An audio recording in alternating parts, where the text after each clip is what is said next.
Hey everyone, welcome back to the channel. What I'm going to say is about tokenization.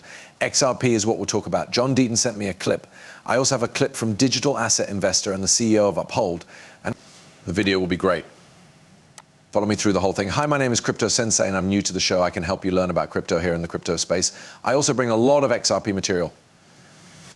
If this is your first time here, please subscribe. It helps me get better. Our goal is to have 30,000 members by the end of the month. I can only do it with your help. Now let's play this and I'll explain what it's about.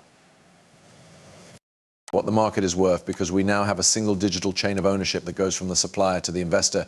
You can tokenize everything that's out there in the capital markets right now and then add on in the stock markets. Anything can be turned into a token. You mean stocks, bonds, derivatives, shares in the money market, right? Putting real estate and gold on a blockchain, putting any kind of object into a token. Not to pick on you, but think about how many different materials, or better yet, things that go into a smart car there are, as well as the batteries, right? There are many things from around the world that aren't good for the earth. They can be turned into tokens, which can then be sold on some kind of exchange. That's what we're talking about now. You can add illiquid assets, small and medium-sized businesses, and real estate to that list. We think there are about $1,400 trillion worth of assets. There is a lot of cheese. The truth is that it's more than what we do now. That's what we really care about. Citi said a few months ago that tokenization will grow 8 times over the next 6 years. This is clear when we look at where the demand is coming from and how things are changing. This is what Northern Trust HSB said, 5 to 10% of all assets. Wait a minute, 80x in the next 5 years. Do you know of any other market that will grow 8 times in the next 5 years? We're trying to figure out what crypto assets will be used on this kind of a scale.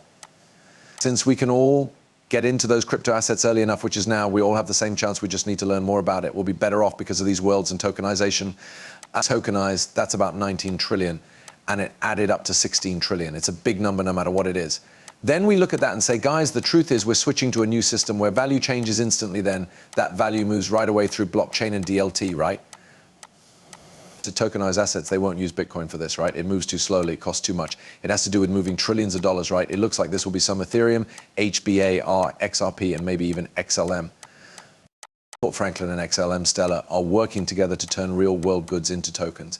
Many people will be interested in this space, and there is a lot of money to be shared among them, right?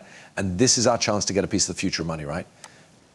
You have never had the chance to own a piece of technology that central banks and banks will use to move and trade value. That is really strong. That's why I'm so interested in what's going on in the crypto market right now. You are the same if you play this movie, so good for you. Okay, let's play this Ripple Partners Zodiac custody game about how custody services have changed over time. I believe we have reached the point where the third generation, what does the fourth bunch look like? Let's play this. When I step back and look at it that way, I think we're in the third generation of parenting services. If you'll excuse me for 30 seconds, I think stage 1 was a trade that had some custody. It was all happening in what you might call a walled garden. We'll look at what happened with FTX as an example. Then there were some stewards that worked on their own. A number of exchanges used them. You still have to do things like pre-funding and deal with counterparty risk, though.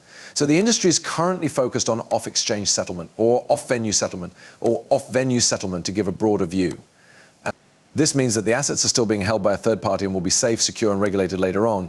But the exchanges can trade there, which means your risk profile, business risk, and so on changes. All of that is fine, and I'm sure most of you get it much better than I do. What does the fourth generation look like? That's the part 1 find most interesting. Where do we need to go? All of these things can talk to each other. There are a lot of exchanges or places where a lot of managers can be found, because everyone wants all the assets to be with Zodia, but I'm sure Susanna would rather have some of them with her. When you use TradFi, you actually have more than one caretaker. That could be because of the type of product, the way the risk is managed, or the location. It is very important for a client to have more than one custodian and want to sell in more than one place. Also, sites will want to trade and have a place to store their assets. Instead of these, I think this is where things get really interesting. For off-exchange payments, you will no longer be able to go one-to-one between an exchange and a custodian. Instead, you will have to go many-to-many.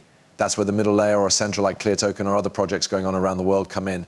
That will then change a lot of how people can get to the places and also how the cleaners can do their jobs. That's where I think we will grow then.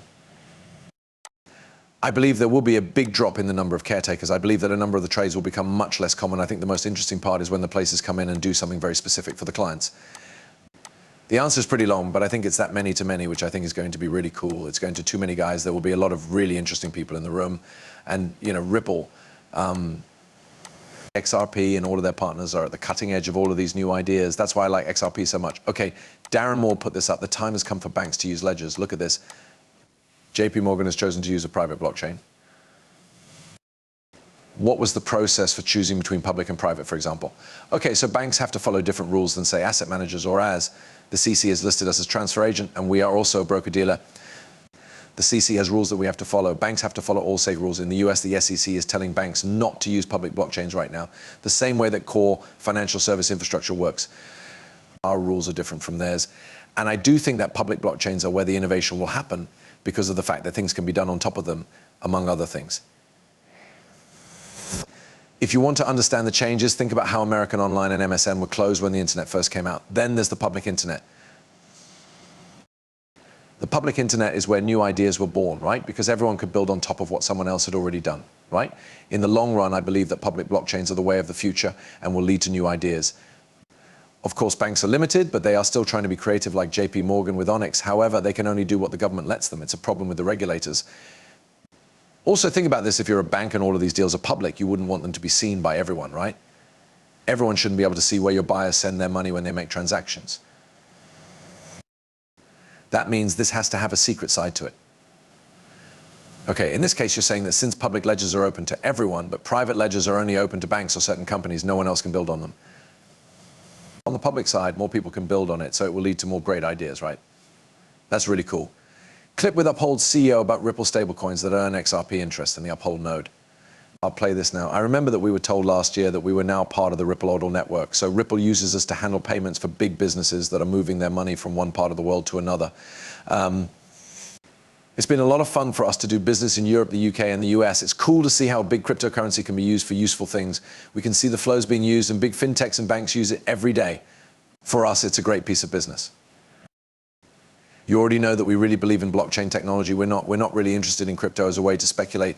Here's an example of how blockchain is being used to fix a big issue with the way standard banks work. Yes, we're really thrilled to be a part of it. Okay, so we're really excited about the stablecoin. It seems like good news for the XRP project. It's good news for those who hold. The number of transactions on the network is likely to go up, in our opinion. It will make more people want to add to the XRP system. As an example, we saw how Cardano added a stablecoin to their system in the middle of last year. Within 6 months, that tripled the amount of work being done on Cardano, according to one of the founders. I believe it will be a huge step forward, and I also think it will be much easier to convince a big bank to use XRP as a way to move money. Banks don't hire people who know a lot about crypto, but I think that if they knew a lot about the stablecoin, it would be much easier to get people to use it. Is it true that Ripple wants to find answers? That's why they're there. It's too late to join a crypto project when everyone else has already done so. People who bought during the pre-sale, any seed round or venture capital round will likely dump their tokens on retail as the price of the token goes up, making it very risky to buy at retail when the token goes up. The token price doesn't usually go crazy.